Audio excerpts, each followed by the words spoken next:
Naoto Takayama, a trainee at Japanese National Railways, found that his days were not only filled with train security missions, but also shaped by complicated dynamics with the women on his team.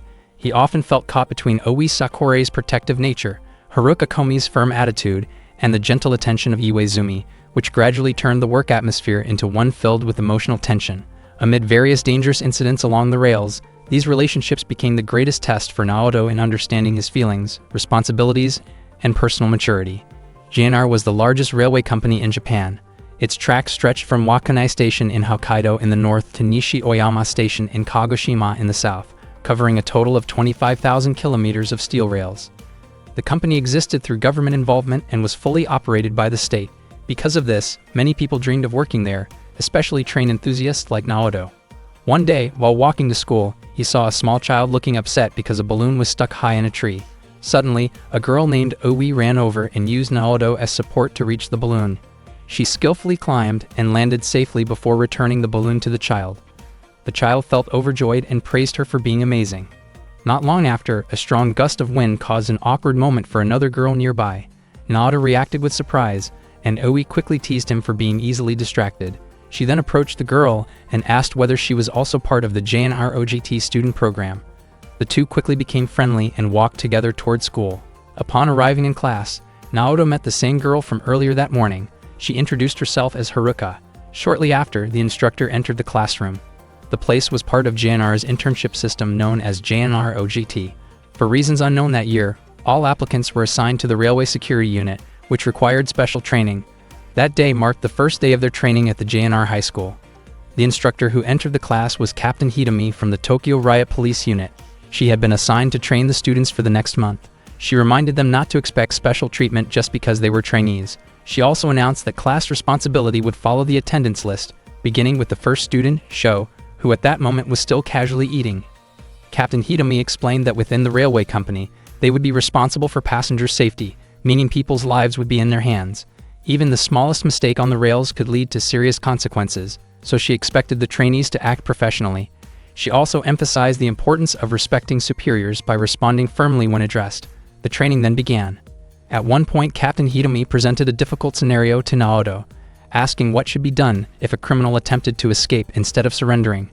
Naoto did not understand how to respond to such an extreme situation. From behind him, Oi confidently offered an answer that reflected a very strict and outdated approach to law enforcement. The class reacted with surprise. Captain Hitomi acknowledged the reasoning behind the answer but clarified that such actions were not acceptable under modern regulations. The discussion highlighted the seriousness of their responsibilities and the importance of following proper procedures. From that day forward, Naoto's challenging training began as he worked toward his goal of becoming part of JNR. During a school break, Naoto approached Haruka and praised her for consistently achieving top scores on daily tests. Haruka appeared shy, while Oi looked annoyed by the attention he gave her. Oi jokingly suggested that Haruka should not stay too close to Naoto to avoid picking up his absent-minded habits.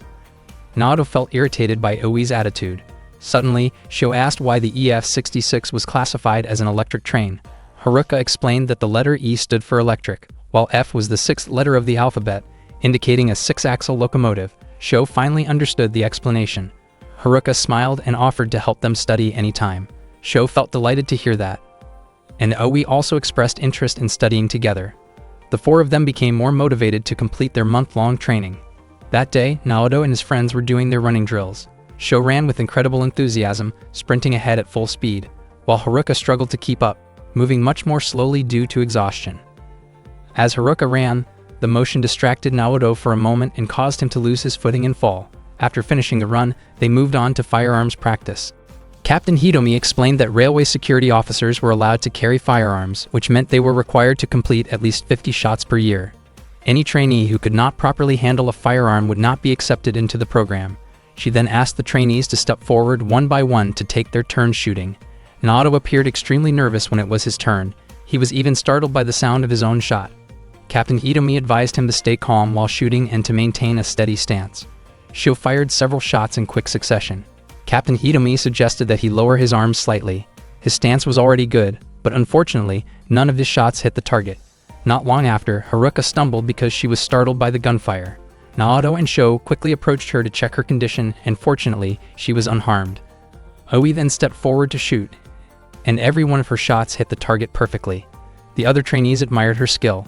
Captain Hitomi praised Oi's accuracy but reminded her to use both hands when firing. This was how the days of training passed for the trainees at JNR High School. There were only 2 days left before they were scheduled to depart for Nishikokugunji Station for field training, which would also serve as the toughest final test of their training period. That day, Captain Hitomi briefed the trainees and explained that trains of that era still followed steam locomotive standards. If they could not master this system, they would not be able to work on any train, whether electric trains or bullet trains. They were assigned to practice shoveling coal into a C-62 steam locomotive. They would not pass unless the train could reach a speed of 100 kilometers per hour. Naoto prepared himself with his group members, as they were assigned the first turn. Once the train started moving, the 4 of them continuously shoveled coal. In general, a C-62 locomotive required around 100 liters of water and 40 kilograms of coal for every kilometer traveled, so reaching 100 kilometers per hour required a significant amount of coal. The train kept moving while Naoto and his friends worked together to keep the fire going. However, the coal they had shoveled was still not enough, and the train's speed only reached around 80 kilometers per hour. Naoto realized that something was wrong. He told his friends that they needed to improve their combustion efficiency. Hearing this, Haruka also realized that they could not simply pile coal into the furnace. Sho did not fully understand what Naoto meant. Naoto directed Sho to shovel coal exactly where he instructed. It turned out that simply loading coal into the furnace was not enough to improve efficiency. The center of the furnace needed to have less coal, while the edges required more. Because of this, using a regular shovel allowed them to place the coal more precisely along the edges. Naoto and Haruka carefully directed where the coal should be placed as they worked. When the train finally stopped at its destination, Captain Hitomi informed them that Naoto's group had successfully passed the coal shoveling test. They felt incredibly proud, and even more surprising was the fact that their group was the only one that managed to reach the target speed of 100 kilometers per hour. Captain Hitomi then informed the trainees that after completing their training the following day, they would all be allowed to join the JNR OJT student program. Even though they would still be in training, their status would remain part of the railway security unit responsible for customer safety, and they were expected to uphold those principles. The final training session at JNR High School served as an evaluation of their practical abilities. After that, Naoto was assigned to Tokyo. For reasons they did not fully understand, Naoto ended up meeting his group members again there. That day, they received instructions from their superior, Osamu. He told them not to do anything unusual and to simply follow his orders. Osamu then pointed out that Sho's uniform looked different and warned him not to stand out unnecessarily, because any trouble could affect Osamu's opportunity to work at headquarters. Not long after, Osamu received a phone call and said that he would send someone to handle the situation. Oi asked if there was a case that needed attention. Osamu explained that someone had reported hearing a dog barking on a train. He asked one of them to take care of it. Naoto and Haruka volunteered to go and handle the situation. The train they were assigned to inspect was the Hayabusa Express, equipped with sleeping cars and pulled by the latest EF-68 electric locomotive. The sleeping cars were Series 28, and all of them were double-deck. Naoto loved trains, and this was his first time riding this particular type. They immediately began checking every compartment inside the cars. Naoto wondered why Haruka had chosen to work for JNR. He had been curious for a while because, during the month they had known each other, they had never talked about it. Suddenly they heard a puppy barking. Haruka quickly checked the ceiling area, and in the process, Naoto accidentally stepped on the hem of her skirt. Haruka explained that the reason she wanted to join JNR was because there was someone she admired and hoped to meet someday.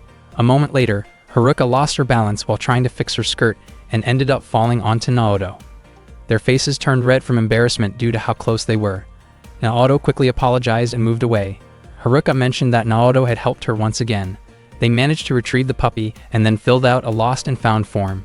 Standing close to Haruka made Naoto increasingly nervous. He commented that Haruka seemed very refined because she knew the value of the dog and other details about it. Suddenly, Oi arrived and advised Haruka not to trust Naoto too easily, since she believed men often tried to charm women.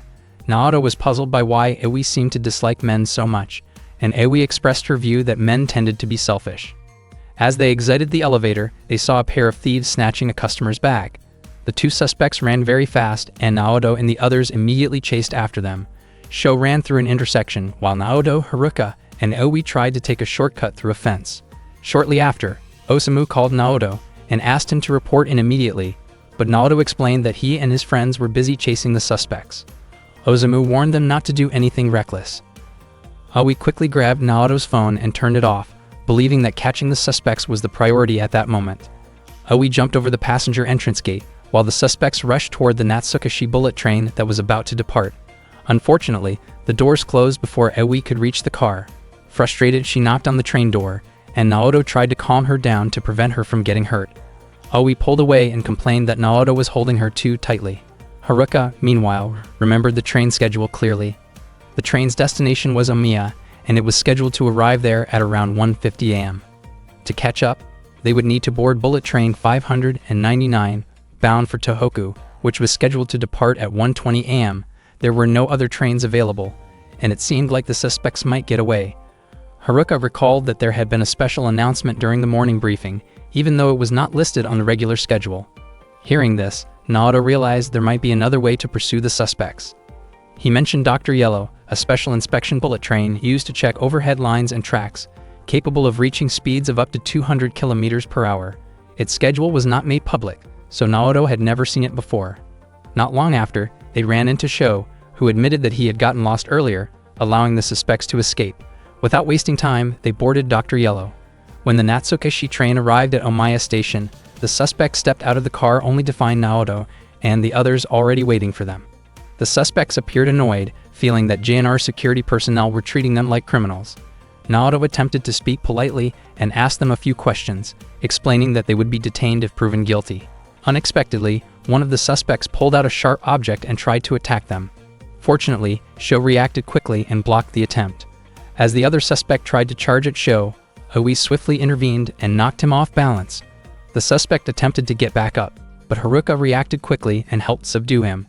Their mission was finally complete. However, instead of receiving praise, Osamu scolded the four of them for acting independently and immediately reported their actions to his superior. Naoto and the others began to worry that they might have to look for new jobs, feeling disappointed by the reprimand since they believed they had acted responsibly. To their surprise, Naoto was later accepted into the on-the-job training program as part of the railway security unit. When he arrived at the room, his friends were already there waiting. It turned out that all of them had been accepted and assigned to the same unit. Naoto and the members of his team were accepted as interns in the Tokyo Central Railway Security Unit, Division 4, the Anti-Riot Division. Their division head was Nana. On their first day there, Nana was pouring tea while Naoto watched her. He was startled when Nana noticed that he had been staring. His friends could hardly believe they had all ended up working together again in the same unit. Haruka admitted that she was very happy to be working with Naoto again, while Aoi actually wished she would not have to see him anymore. Still, she felt relieved that the higher-ups had assigned her to the railway security unit. Nana introduced herself as the head of Division 4 Anti-Riot of the Tokyo Central Railway Security Unit. Her role was to oversee their performance. Division 4 was commonly referred to as K4. Nana did not want to be addressed as chief and preferred to be called simply by her name. One day, officers prepared the NRST locomotive from the depot and coupled it with the train cars. Captain Hitomi informed her subordinates that they had just received a report from Yokohama Station about an explosion. She reminded them that although the assignment would be challenging, they must prioritize passenger safety above all else, and those responsible for the incident must face serious consequences. The train departed via the special southbound Tokaido track. At that moment, Naoto and his friends saluted the unit that was leaving. Seeing the dedication required in the job of railway security made Naoto feel uncertain, even though he had always dreamed of becoming a train driver. Aoi asked Nana whether they would also be deployed, but Nana explained that their assignment was different. Naoto and the others walked around the station area. Naoto felt grateful that they were only assigned to headquarters. Aoi, on the other hand, was dissatisfied because she believed that a security unit should be deployed directly to incident locations. Not long after, an elderly woman approached Aoi and asked for directions to the bullet train platform. Aoi casually pointed in the direction, but Naoto quickly stepped in to assist her more kindly and guided her to the bullet train staff. Aoi was surprised to see how considerate Naoto was when serving passengers. Later that afternoon, Naoto encountered a young boy who was crying after being separated from his mother. He could not calm the child down. Soon, Sho approached to help, but neither of them could stop the boy's tears. A little while later, Haruka came over. She understood that the child must have been separated from his mother and smiled warmly at him. Seeing Haruka's gentle demeanor, the boy immediately ran into her arms. Naoto felt fortunate that their unit had female members who could handle situations like that. Aoi watched from a distance, quietly holding back her frustration. Aoi later approached Nana and questioned why their duties felt like minor policing tasks. She expressed her desire to work as part of a security team that responded directly to incidents. Nana explained that maintaining safety at Tokyo Station was just as important. She sensed that there was something off about Aoi's mindset, because their role was not about engaging in confrontations. With calm authority, Nana confiscated a weapon that Aoi had hidden under her clothing. Meanwhile, Naoto and Haruka were at the Lost and Found Information Center to hand over a bag they had discovered. The bag contained clothes and toiletries belonging to a passenger. They also noticed a dog that had not yet been picked up by its owner. The owner had already called and planned to retrieve it that day, which made Haruka feel relieved. That day, Naoto and his friends were assigned to put up several pamphlets on the information boards. Not long after, Nana approached them and invited them to have lunch together. Naoto suggested they take turns going for lunch, but suddenly Aoi pulled Haruka along and insisted on going first. Sho wondered why they left ahead of the others, and Aoi justified it by saying that the rule was clearly ladies first. Sho was actually very hungry at the time, but he could only give in to the girls. At lunch, Nana treated Haruka and Aoi. After they finished eating, a dessert was served. The maid cafe presented a special dessert infused with liquid nitrogen. Nana glanced at Aoi, which made her feel slightly embarrassed. Once Aoi tasted the dessert, she loved it because of its delicious flavor. Nana believed that sweet food was often helpful when someone felt uneasy. Meanwhile, Sho grew irritated because Aoi and Haruka had not returned. Naoto suggested that they finish their tasks before the two girls came back. Suddenly, an explosion occurred near where Naoto and Sho were standing. Fortunately, Sho reacted quickly and shielded Naoto. The people in the station were thrown into panic when they heard the sound of the blast. Naoto and the others quickly went to meet the Katamachi station master to discuss the bomb situation. Based on the latest information, the perpetrator had already planted bombs inside Tokyo Station, and the earlier explosion had only been a demonstration. Naoto found this strange because he thought the target had been Yokohama, but Sho explained that Tokyo Station had actually been the real target from the beginning. Nana then asked the Katamachi station master what kind of ransom the perpetrator was demanding. It turned out that the perpetrator was asking for 11 billion in exchange for information about the bomb's location. Naoto felt that the ransom amount made no sense. Haruka pointed out that Tokyo Station generated around 33 billion in revenue within a single day, so the ransom amount actually seemed reasonable in comparison. The Katamachi station master explained that if the ransom was not delivered by 3:00 p.m., there would be a series of large explosions throughout Tokyo Station. They only had 1 hour left. He had already contacted Captain Hitomi, but even if the bomb squad returned immediately from Yokohama, they still would not make it in time. Naoto suggested evacuating the passengers right away, but that plan was considered too risky because it could cause widespread panic. Since this was Tokyo Station, such panic could disrupt traffic flow across the entire city. Nana asked the Katamachi station master to prepare the ransom money immediately, and he agreed. After he left, Aoi wondered why they had to comply with the perpetrator's demands. Nana explained that as JNR employees, their top priority had to be the safety of the passengers. Naoto wished he could locate the bomb before Captain Hitomi returned. He then suggested that they search for the bomb themselves. Sho agreed, but reminded everyone that they would only search for it, not attempt anything beyond that. Nana planned to inform other staff members to watch for suspicious objects. If they could not find or deal with the bomb by 2:50 p.m., they would hand over the ransom. Naoto and the others headed to the locker area. There were around 3,000 lockers, and searching them would be a major challenge. They began checking each locker using detection equipment. Aoi noticed how energized Naoto seemed and wondered if his security instincts were kicking in. Naoto denied that and said he only wanted everyone, especially the passengers, to be able to ride the train safely. Staff members continued checking every area of Tokyo Station, which made passengers curious about what was happening. Even so, no one had found the bomb yet. Haruka and the others had already checked 368 lockers, and it became clear that this method would not be fast enough as time kept running out. Aoi suggested that the perpetrator might be using the same pattern as before. She believed the bomb was probably hidden somewhere they would not normally suspect. Suddenly, Haruka received a phone call informing her that a dog in the lost and found area had been barking non-stop. Sho became convinced that this was the bomb's location. He trusted the dog's instincts. Naoto agreed with Sho, and the four of them rushed to the lost and found center. Sho noticed how unusually large the dog carrier was, even though the dog itself was small. The dog had been barking for about 30 minutes while staff were speaking with its owner. Aoi pressed her ear against the carrier and heard a ticking sound inside. She concluded that the bomb was inside the carrier. They immediately split up their tasks. Some of them reported the situation to the station leader, while others began guiding passengers away from the area. Naoto wanted to rescue the dog, but Aoi stopped him from moving the carrier because the bomb likely had a trap mechanism, and any careless movement could trigger it. They secured the dog carrier in place, and Aoi carefully cut the bottom part open. Naoto wanted to contact the bomb disposal unit, but Aoi believed it was impossible because they only had 15 minutes left, exactly as the perpetrator had predicted. She suspected that the perpetrator intended to use the explosion as a distraction to escape. Aoi carefully worked on the bottom of the carrier while Naoto reminded her not to act recklessly. Aoi believed that if they did not confront the situation, nothing would change. She felt that if Naoto was afraid, he could step back. But Naoto believed he had to help because if the bomb exploded there, passengers could be seriously harmed. Naoto asked whether Aoi knew how to disarm a bomb.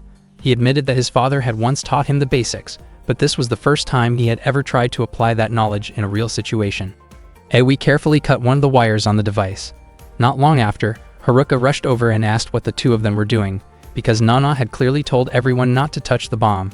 Unfortunately, it was already too late, as Aoi was fully focused on trying to disarm it. At the same time, Shio was guiding the passengers toward the exit to keep them safe. Aoi asked Naoto to hold the wires steady because she needed to cut the white and yellow wires at the same time.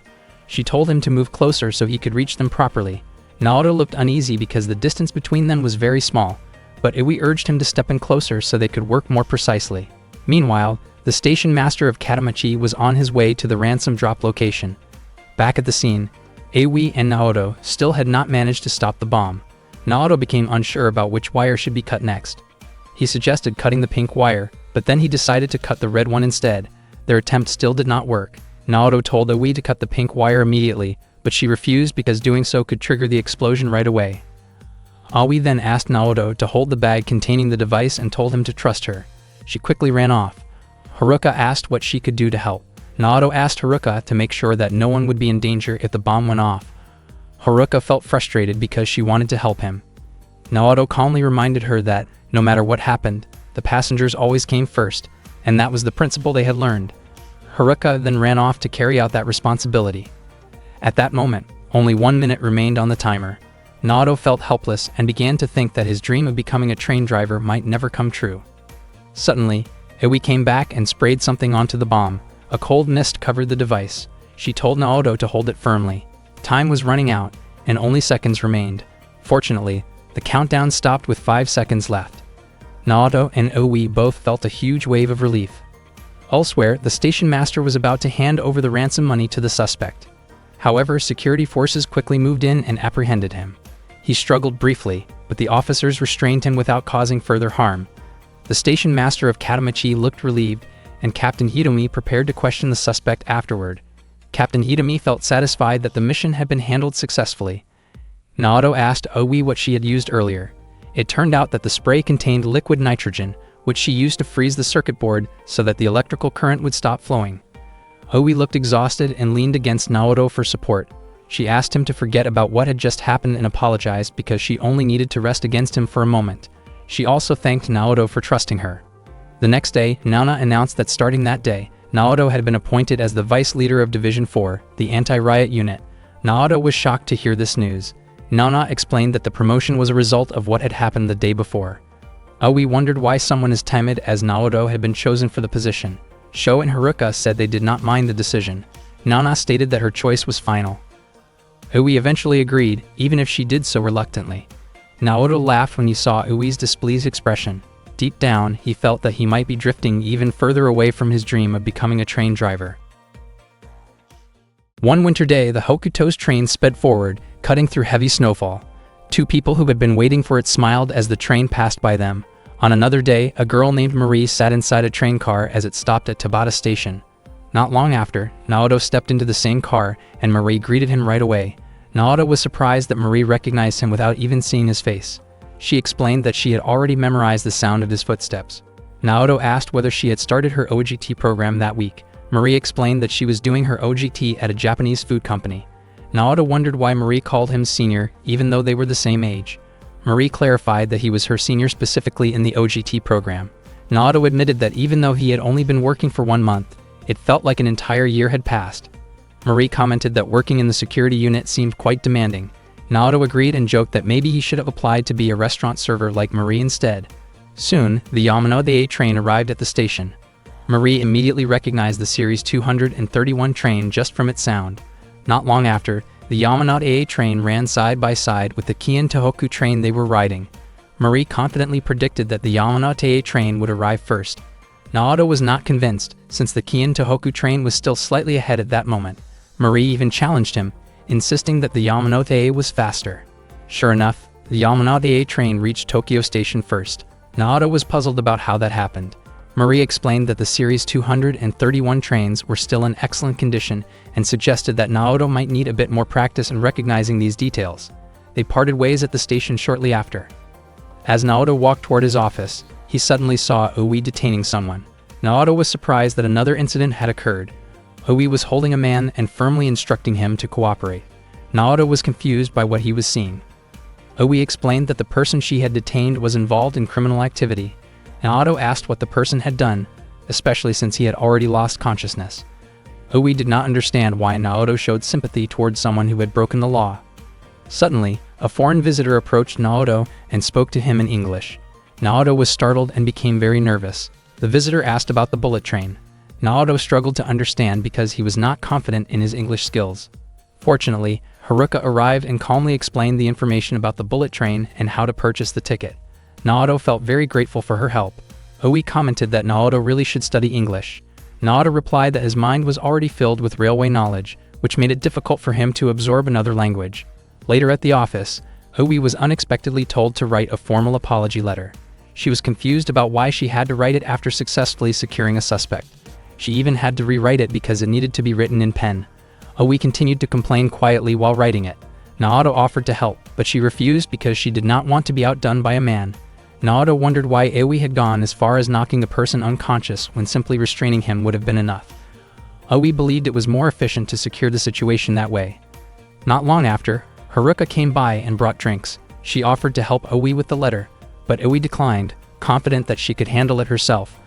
A moment later, Naoto pointed out that Oi had made a mistake on the third line. At lunchtime, Oi ate together with Nana and Haruka. She had difficulty understanding the names of the dishes on the menu, so she randomly chose one. Haruka explained that the dish was a type of fish with a coarse texture. Oi quickly changed her choice.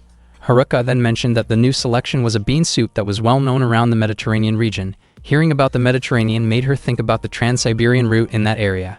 Oi clarified that not all places in the Mediterranean were connected to the Trans-Siberian route. Oi then noticed Naoto and Sho nearby and wondered why they were there.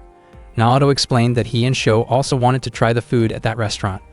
Oi and Naoto started bickering again, and Oi commented that Naoto did not seem suited to eating at a place like that. Haruka was puzzled by their behavior. She then asked whether Oi had finally decided on her order. To everyone's surprise, Marie turned out to be working at that very restaurant. Naoto immediately greeted her, clearly not expecting to see Marie working there.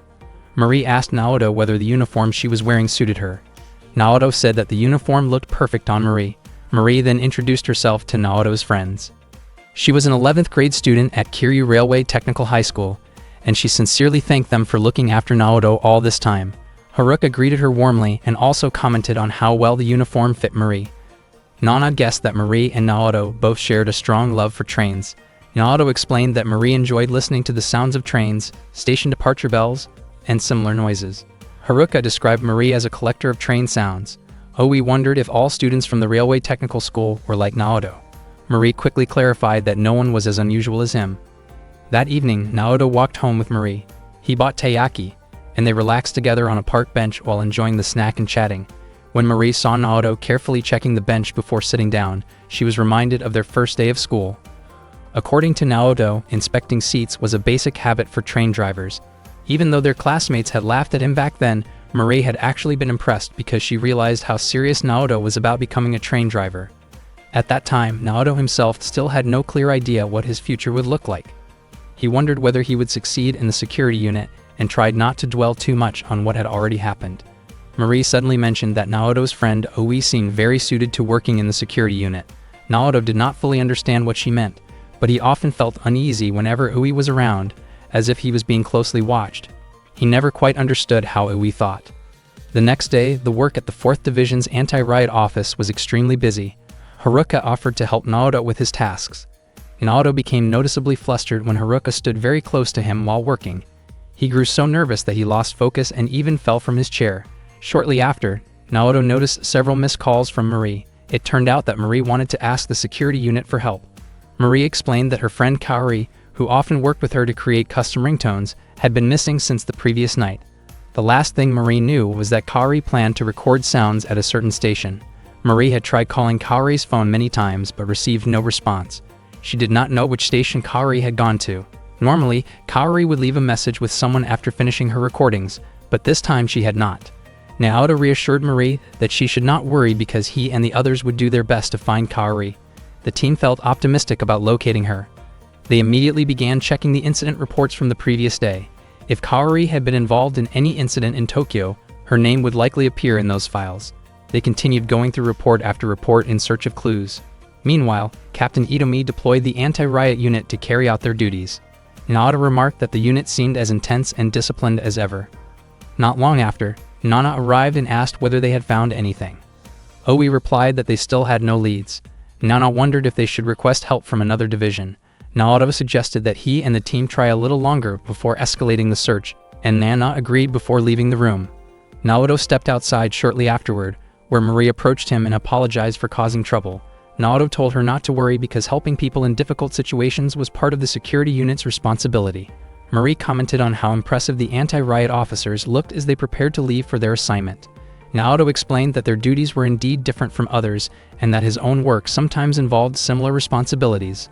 A moment later, Naoto was called by Nano. Around the same time, Marie's phone ringtone went off. Nano recognized the sound immediately. It turned out that Kaori's phone had been found and turned in to the Lost and Found Center. Some children and their parent had discovered it and brought it there, but they did not remember exactly where they had found it. Haruka and the others examined Kaori's phone. They checked the photos and call history but found no useful clues. Marie then asked them to listen to the voice recordings. When they played the most recent one, they'd heard a man's voice in the background, which suggested that Kaori might have been in danger. Naoto realized that this could be a serious case.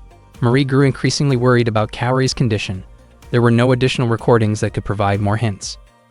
Marie then listened carefully to the recording using her earphones. She focused intently on the train sounds captured in the background of the audio file. After concentrating on the details of those sounds, Marie finally noticed something important hidden within the recording.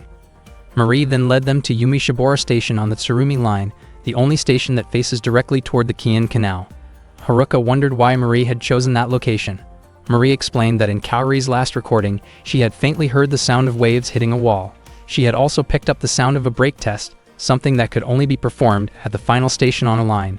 From those clues, Marie concluded that the closest JNR station capable of capturing all those sounds was Yumi-Shibora Station. Sho had not realized that Marie could hear the sound of waves in the recording. Naoto mentioned that Marie's hearing was rarely wrong, and he felt confident that this was the place connected to Kaori's case. At that station, people without special permission were usually directed out through the park area.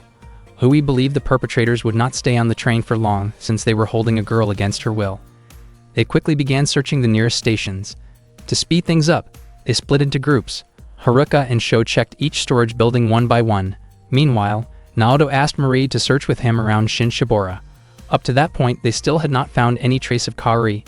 Then, when Marie and Naoto opened one of the warehouses, they were shocked to find Kaori inside, tied up and unable to move. Naoto immediately contacted the others to inform them that Kaori had been located. Marie hoped Kaori would soon regain consciousness. Not long after, Kaori slowly opened her eyes, and Marie embraced her tightly in relief. Before long, the others arrived. Oi quickly untied the ropes around Kaori. She urged everyone to leave the place immediately. Haruka and Marie carefully supported Kaori as they moved. Unexpectedly, the criminals suddenly appeared at the doorway. They were startled, assuming that Naoto and the others were police officers because of their uniforms.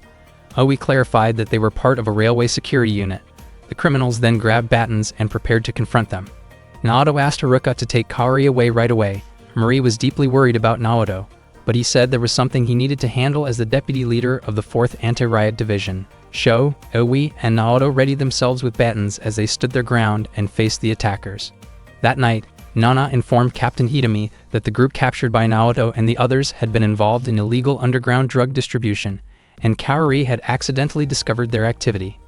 Fortunately, Kaori did not suffer any serious injuries. Captain Hitomi praised Naoto and the team for their work. She asked Nana whether she had enjoyed watching the situation unfold. Nana admitted that she was curious to see how her subordinates, especially Naoto, would grow from experiences like this. The next day, Naoto met Marie in a train car. They talked about Kaori's condition. At that time, Kaori was still in the hospital, but she was already recovering well. Marie expressed her deep gratitude to Naoto and the others because their efforts had saved Kaori. When they arrived at Tokyo Station, they stepped off the train together. Marie admitted that she was surprised by how much Naoto had changed. She mentioned that he looked much cooler now. Naoto's face turned red at the compliment. Marie smiled and gave Naoto a respectful salute. Naoto returned the salute, and they shared a light laugh before heading off to their respective workplaces. Marie smiled as she watched Naoto walk away.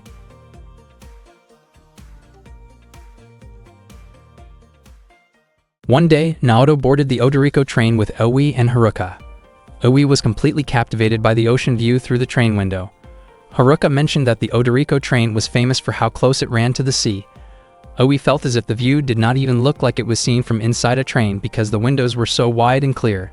Naoto explained that the Odoriko Panorama train was specifically designed so passengers could fully enjoy the scenery along the route. Suddenly, a passenger sitting next to them asked them to keep their voices down. That passenger turned out to be Nawa, a very famous idol. Naoto immediately apologized. Nawa's manager also apologized and explained that Nawa could only get some sleep while traveling because her schedule was extremely packed. Nawa told her manager there was no need to apologize since no one had asked for any help from them. Earlier, Nana and Osamu had assigned Naoto and his friends to escort an idol. Their client was Nawa, a popular idol who was currently serving as a model for JNR. Nana had shown them a photo of Nawa, but none of them recognized her. Osamu was surprised that they did not recognize someone who was being widely admired across Japan. Oi admitted that she rarely watched television, while Haruka said she only watched the news. Nana explained that Nawa had recently appeared in many commercials and TV dramas. Even though Nawa's schedule was incredibly busy, she still agreed to attend a JNR event in Izu. Nana believed that Nawa's presence would greatly boost JNR's popularity, and Osamu wanted to make sure nothing went wrong during her trip. Meanwhile, Nawa asked her manager why they had to take the train again. Her manager reminded her that she was currently working for JNR. Naoto commented that riding a train felt exciting, almost like going on an adventure. He also explained that the Odoriko train took its name from the Dancer of Izu. Naoto wondered if Nawa had ever heard about the story from Izu. Her manager mentioned that it was actually the third movie Nawa had starred in. Naoto praised her and said he was sure the Odoriko train must have looked amazing in that film. Haruka pointed out that the train itself was not shown in the movie, which made Naoto protest dramatically about how a film titled The Dancer of Izu could leave out the Odoriko train. Haruka and the others simply laughed at Naoto's over-the-top reaction. Before long, the Odoriko train arrived at Edo Station, which was located near the JNR building. As soon as she stepped off the train, Nawa stretched her body. Naoto prepared to collect a station stamp for his book. Suddenly, Oi told Naoto that she suspected someone had been watching Nawa for quite some time. That person approached Nawa and handed her a doll. Nawa's manager tried to accept it, but the person pushed him aside, insisting that the gift was meant only for Nawa. The unexpected situation caused Nawa and her manager to lose their balance and stumble. Later, while Nawa and her manager were in their room, Nana suddenly arrived and asked if Naoto was really there. It turned out that Naoto had lost consciousness during the earlier incident. Nawa quickly changed her outfit to prepare for her next activity, while her manager reminded her to be mindful of the situation. Nawa did not seem too concerned since Naoto was still unconscious. She wanted to finish her photo session quickly so she could proceed to the concert stage afterward. Her manager asked if she was sure about performing at the concert, but Nawa confidently stated that she would not let anything stop her from meeting her fans. When Naoto finally regained consciousness, he was surprised by the situation, but Nana asked him to stay quiet because Nawa and her manager were discussing something important. Her manager was clearly worried due to the earlier incident, but for Nawa, being a professional meant fulfilling her fans' expectations no matter the circumstances. Nana then asked if something had happened to Nawa. Her manager handed over a letter that had been found in Nawa's bag. Nawa assumed it was probably just a prank from an over-enthusiastic fan. Even if it was not, she insisted she would still go on stage and sing. Her manager excused himself to prepare for the photo session for a CD cover. Before leaving, Nawa left something for Naoto as a token of appreciation. It turned out to be the Edo Station stamp that she had already placed in Naoto's stamp book. Meanwhile, Nana instructed her team to scan and secure the concert area. They were told to check carefully for anything suspicious and remove anything that could pose a risk. Not long after, Nawa asked what Naoto and the others were doing there. seeing her dressed for the beach photo session. Naoto wondered if she planned to perform dressed like that. Nao explained that the concert would take place after the photo session, so she would keep wearing her beach outfit as a fun bonus for her fans. Since the concert was being held at the beach, her attire was considered appropriate. Nana agreed and instructed her team to dress accordingly for the setting. After that, Naoto and the others changed into their swimsuits. Aoi asked Nana whether she and Haruka felt nervous. Nana suggested that they should simply be confident and even complimented Oi's nice figure. Aoi felt shy because her swimsuit felt a bit too revealing. Nana commented that Aoi still looked cute in it. Aoi noticed that Haruka seemed very comfortable. Haruka acted casually, saying that the outfit did not feel much different from what she usually wore to sleep. Aoi was surprised to learn that Haruka often slept in very light clothing. Nana then helped choose a swimsuit for Haruka, and Haruka felt that it looked slightly too open for her taste. Nana encouraged them to take advantage of the moment and stand out so people would notice them. Nana playfully adjusted Haruka's outfit, and the commotion was loud enough to be heard by Naoto outside. At that time, the stage preparations were nearly finished. Naoto approached Sho, who was patrolling around the beach area. Naoto borrowed the binoculars Sho had been using for patrol. Suddenly, they heard Oi's voice and turned toward her direction. Naoto instinctively looked through the binoculars and noticed how striking Aoi appeared in her swimsuit, which surprised him. Not long after, Haruka walked over as well. Haruka's appearance stood out even more, and Naoto found himself staring in amazement. Aoi wondered why Naoto was looking at her that way, and Haruka asked whether something seemed strange about how she looked. Sho commented that their appearance was very eye-catching. According to Nana, that was actually a good thing because the beach was too large for them to monitor entirely, so standing out would help. If they openly made it clear that they were guarding Nao's concert, any troublemaker would think twice before acting. Nana had once used the same method with Captain Hitomi, and it had proven to be quite effective. While Nao was walking across the center of the stage, a large flame suddenly appeared for a brief moment and disappeared just as quickly. Seeing this, Naoto and the team immediately began investigating the stage area. There were no clear traces left behind, except for some magician's flash paper and confetti. Aoi carefully tested it, and the flame flared up briefly before fading away without causing any harm. Nana explained that the flash paper was commonly used by magicians and was not dangerous at all. She wondered why someone would do that and suspected it might be meant as a warning. Naoto worried that something more serious could happen during the event the next day. Aoi believed their task was simply to catch the culprit before the concert. Naoto, however, felt that it would not be that easy. Nao's manager suggested canceling the concert, but Nao firmly refused and said she would not back down. Nana thought it would be nearly impossible to stop the concert at that point and encouraged the team to work harder to find whoever was responsible. That night at the inn, Naoto admitted that he was still worried about Nao. He wondered why she refused to cancel the concert. Nao explained that she did not want to lose to whoever was trying to intimidate her. Naoto reminded her that her safety was very important. Nao replied that she might have misjudged Naoto before heading into the changing room. Naoto accidentally followed her inside, and Aoi quickly scolded him for entering a private area. In the confusion, Naoto noticed some personal belongings and soon felt a firm slap on his cheek. Afterward, Naoto and Sho stood guard near the bathing area, and Sho jokingly remarked on Naoto's reckless bravery for stepping into the women's space. Meanwhile, in the changing room, Nao wondered why Naoto had suggested that she step down from the stage. Haruka thought that Naoto had said that because he was genuinely worried about Nao's safety. Outside, Sho handed Naoto a box filled with medical supplies which Sho's father had recommended bringing along. Not long after, they heard Nao singing. Her voice sounded calm, beautiful, and soothing. Naoto found himself deeply impressed by how lovely her singing was. After she finished, Nao seemed to feel more at ease. She shared that when she first started singing on the streets, no one paid attention to her. However, because she never stopped singing, she was able to reach where she was now. That was why she had no intention of backing down, and no matter what happened, she would continue to sing. The next day, the concert finally arrived. A huge crowd filled the venue, with fans gathering from all over. As soon as Nao stepped onto the stage, the audience erupted with cheers, calling out to their idol. She performed with confidence, singing songs to entertain her fans. The crowd jumped and moved along to the music she delivered. Their loud cheers made Nao feel relieved, knowing that her performance truly brought them joy. Naoto and his team also enjoyed the show. After finishing another song, Nao greeted the audience and gave them a warm, sweet smile. Not long after, Nana, Nano, and a mascot came onto the stage and greeted her. It turned out that for that day, Nao had been appointed as the temporary captain of the JNR security unit, which was why she was wearing the security uniform. She had only just realized this and looked visibly embarrassed. Nana then started a casual talk about trains, since the event itself was meant to promote railway transportation. At the same time, Naoto noticed someone dressed in black standing behind the stage. He grew suspicious about what the person was doing and wondered whether he was really just part of the event staff. Naoto recalled that the only people who could have performed the tissue magic trick on stage the day before were event staff members. Trusting his instincts, Naoto quickly ran to secure Nawa before the person could get any closer. Nawa was surprised by the sudden situation. Nana calmly informed the audience that a suspicious individual had appeared and reassured them not to panic, explaining that the JNR security unit would protect Nawa. Iwi and Sho hurried over to assist Naoto in handling the situation. Nana intentionally kept her tone relaxed, so the crowd would stay calm. Nawa smoothly turned the incident into part of the staged security performance.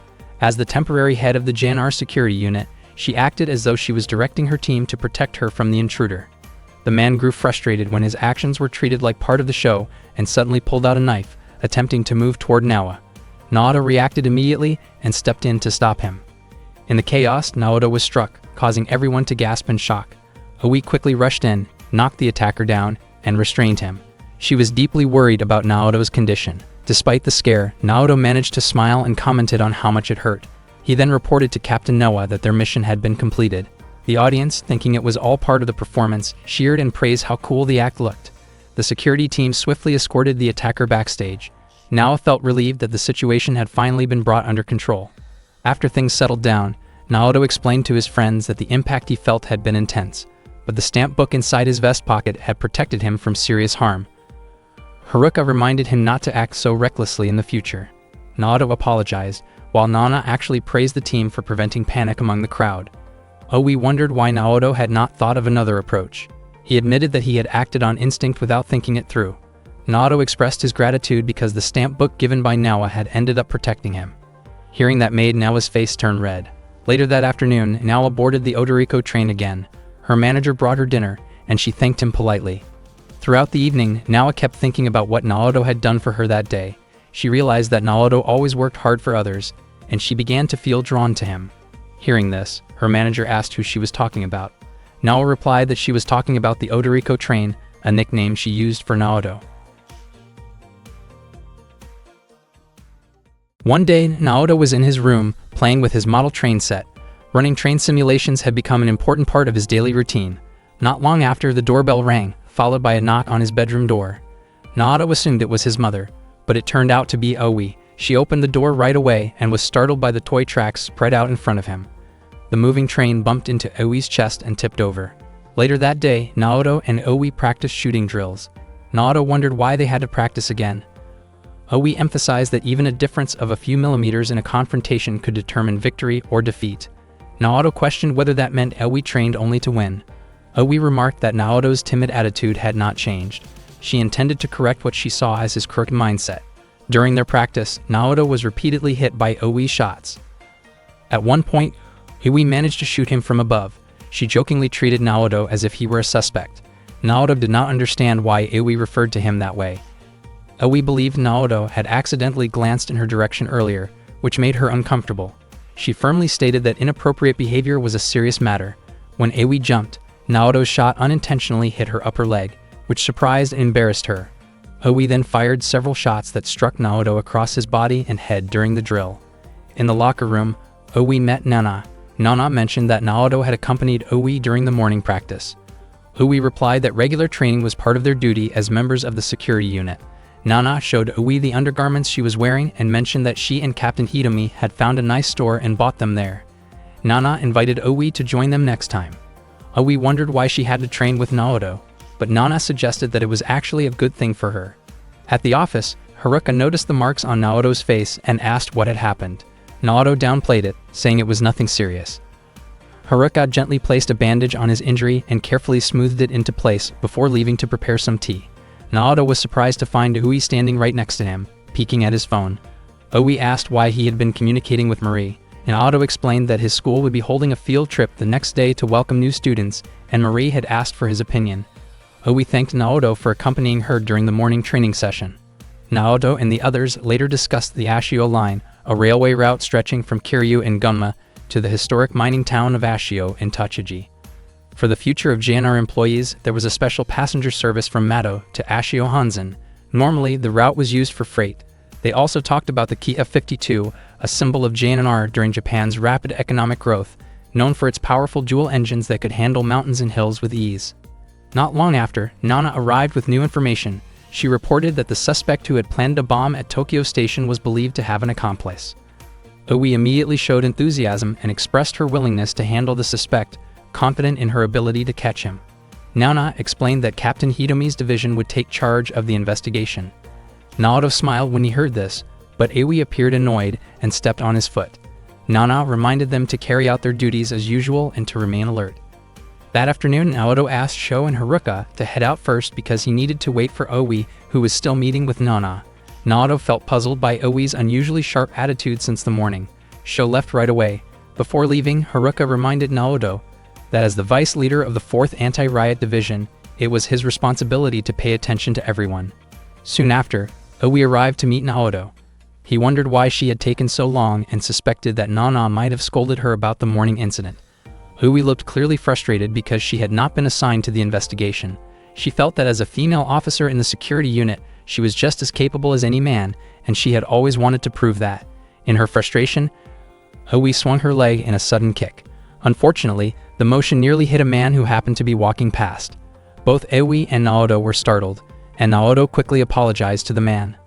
The man left without saying much, but Oe seemed suspicious of him. She asked Naoto to follow the man discreetly. The man walked while occasionally glancing back. Naoto was confused about what Oe was doing. Oe explained that the man was likely the accomplice of the bombing suspect. She believed he matched the photo Nana had shown earlier that morning. Naoto could hardly believe it, but Oe was completely convinced that the man was indeed connected to the case. She believed he had been observing the security unit's office at that moment. At the same time, Sho and Haruka noticed Naoto and Oe rushing into a train car that was about to depart. The train soon began moving and would pass through the Takasaki line shortly. A man suspected to be connected to the bombing case was on that train, while Naoto and Oe kept watch from the adjacent car. When the man walked closer, they quickly stepped into the restroom to avoid being seen. Naoto suggested they turn back because the situation felt increasingly dangerous, but Oe believed that if they could catch the suspect, everything would turn out fine. Naoto disagreed and wanted to contact Nana, but Oe was determined to continue no matter what. The cramped space forced them to stand very close together. Naoto accidentally noticed that Oe's skirt had shifted slightly. Oe casually explained that she had removed her shorts earlier because they had gotten dirty during shooting practice that morning. A moment later, Naoto's phone vibrated. It was a message from Marie confirming their meeting time for the next day. Once they felt it was safe, Oe stepped out of the restroom and reminded Naoto not to let hesitation slow her down. Naoto then called Nana and informed her that he and Oe were heading toward Maebashi via the Ryomo line. He also mentioned that Oe had spotted a man who resembled the person in the photo. Naoto expressed his trust in Oe's judgment. Nana allowed them to follow the suspect, but said that any attempt to detain him would be handled by Captain Hitomi's division, which she would dispatch to their location. After the call, Oe asked what Nana had said. Naoto explained that they were permitted to follow the man. Oe waited for the right moment to make a move, but Naoto reminded her that their assignment was only to observe and wait for backup. Oe took out her firearm and stated that the two of them were capable enough to handle the situation. Naoto was surprised by her determination. Naoto contacted Nana again to confirm whether it was truly acceptable for Oe to carry a firearm. Nana explained that Oe had insisted earlier that facing a bombing suspect without protection would be too risky. Nana trusted Naoto to make the right decision and believed he would not let Oe act alone. Oe asked when backup would arrive. Naoto suddenly said that he would trust Oe's judgment, which caused her cheeks to flush slightly with embarrassment. As passengers gradually got off the train, Oe realized she could not keep tailing the man for long. Meanwhile, Naoto felt a quiet sadness as he glanced at the Kiha-40 train, wishing he could enjoy the moment under different circumstances. The train passed through mountainous terrain, and Oe was surprised that rail lines extended so deep into the mountains. Naoto explained that railway tracks in Japan connected even the most remote areas. When the train braked suddenly, Oe lost her balance, but Naoto caught her just in time. She quickly tried to steady herself, but stumbled again, and Naoto caught her once more. The suspect realized he was being followed. He hurried out of the car and ran. Oe chased after him with all her strength. The man jumped down onto the tracks, and Naoto tried to intercept him from the opposite direction. The suspect managed to shove Naoto aside and avoid Oe's pursuit. Oe prepared to use her firearm, but Naoto stopped her. She handed the pistol to Naoto. saying she no longer needed it, and continued running. Naoto called Naona to report that they had been discovered and that the suspect was fleeing. He tried contacting Aoi, but there was no signal. He suspected that she had chased the man deep into the mountain area. Meanwhile, Aoi reached an old building and wondered why Naoto had not caught up with her. She entered and found herself near another railway line, realizing once again how the tracks connected everywhere.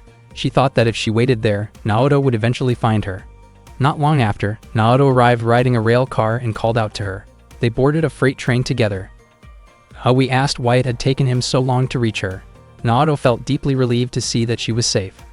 They later stopped at a house. Naoto explained that local security personnel would continue the search, and that they would return to Tokyo the next morning. Aoi objected because she still wanted to catch the suspect herself. Naoto reminded her that it was not their assignment to make the arrest and reassured her that the regional security team would handle it. Seeing that Aoi's clothes were soaked, Naoto offered her his uniform to help her warm up. At first she refused, but after she began sneezing from the cold, she finally accepted it. Aoi quickly put on Naoto's clothes. She said the outfit felt oversized on her, but Naoto casually pointed out that it only looked that way because her figure was slim. He wondered why she had acted so recklessly earlier. Aoi brushed it off and said she had simply been trying to take things more seriously. She also mentioned that her father was a police officer. Naoto then realized that this was the reason she handled firearms so calmly. Her father had always hoped she would follow in his footsteps, so he had trained her in self-defense, marksmanship, and other practical skills from a young age. Aoi removed her skirt and apologized for causing trouble, and for making Naoto miss the field trip. Naoto was surprised to hear her speak so sincerely. She turned around and emphasized that she was capable of admitting her mistakes.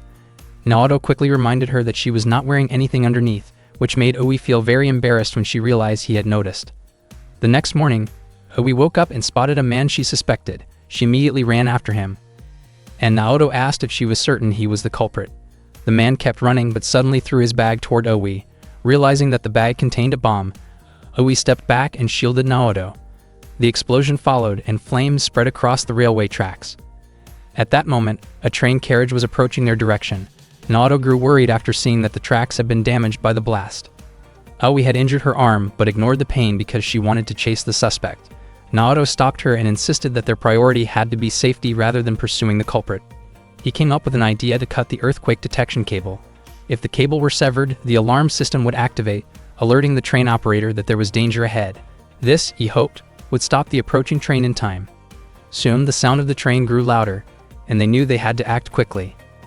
Aoi said she would shoot the cable. Naoto hesitated at first, but Aoi asked him to trust her. He handed her the pistol, and she searched for a stable position to take the shot. Because her hands were shaking, she asked Naoto to crouch in front of her so she could steady herself by leaning on him. With his support, Aoi successfully shot the cable. The alarm rang out, and the train came to a stop right in front of them. Both of them felt immense relief, hardly believing that the train had actually stopped in time. Aoi looked exhausted and asked Naoto to remain where he was for a moment longer. After returning to the office, Naoto and Aoi apologized for the chaos that had occurred. Naona informed them that the regional security unit had already apprehended the suspect. She explained that while their actions were not exactly something to be praised, their quick thinking had helped prevent what could have been a major accident. Naona still acknowledged their hard work. Naoto reached out to steady Aoi, but she reacted by pushing him away with her foot. Naona reminded them that they were not police officers but railway security staff, employees of JNR whose main responsibility was to prioritize passenger safety. Naona was confident that Aoi now understood why she had chosen Naoto as her partner. Aoi commented that she wanted to train Naoto so he would not seem timid. Haruka disagreed and said that Naoto was not timid at all, but simply too kind. Aoi argued that his gentleness made him appear timid because he was often spoiled by the girls around him, and she pointed out that Haruka tended to pamper him too much. Haruka responded by saying that Aoi was the one who was overly strict. Naoto felt overwhelmed listening to their argument. That day, Naoto was in his room playing with his miniature train set together with Marie. He had come to realize that getting involved with Aoi had been risky, and he felt relieved that their actions had been forgiven, although they were placed under house arrest as a condition. Naoto had no idea what would happen next. According to Marie, thanks to Naoto and Aoi, the Kiha 52 train had avoided an accident. Marie also expressed regret that Naoto had missed their school field trip. Naoto was startled when Marie suddenly moved closer to him, nearly causing his miniature train to fall. Fortunately, Marie caught it just in time. She reminded him to always prioritize safety. Before she left, Naoto promised that he would repay the cost of the field trip. However, for Marie, what mattered most was that Naoto was safe, and she told him there was no need to pay her back. Not long after, Naoto found a letter in his mailbox. Meanwhile, Haruka was exercising at the gym. After finishing her workout and cleaning herself up, she reflected on how it seemed unlikely that she could be with Naoto. Even so, she promised herself that she would try and fight harder than before. Suddenly, Nana appeared and noticed Haruka while she was changing clothes. Haruka apologized, remembering that she was supposed to be under house arrest, yet she had gone to the gym anyway. Nana mentioned that, as a division chief, she was also under the same restriction, so slipping out quietly was not a big deal. Nana teased Haruka about her determination to try harder for Naoto. Haruka blushed and clarified that she would work harder for Division 4. Later that day, Naoto was at the station and tried calling Aoi, but she did not answer. He then called Haruka and asked to meet her. At the same time, Aoi checked her phone and noticed the missed call from Naoto. She wondered why he had tried to contact her and considered whether she should call him back. At that moment, she saw Haruka hurrying somewhere, as if rushing to meet someone. Not long after, Naoto approached Haruka. She quietly suggested that they find another place to talk since they were still under house arrest. After finding a quiet and relatively safe spot, Haruka asked what Naoto wanted to discuss. Naoto showed her the letter he had received in his mailbox.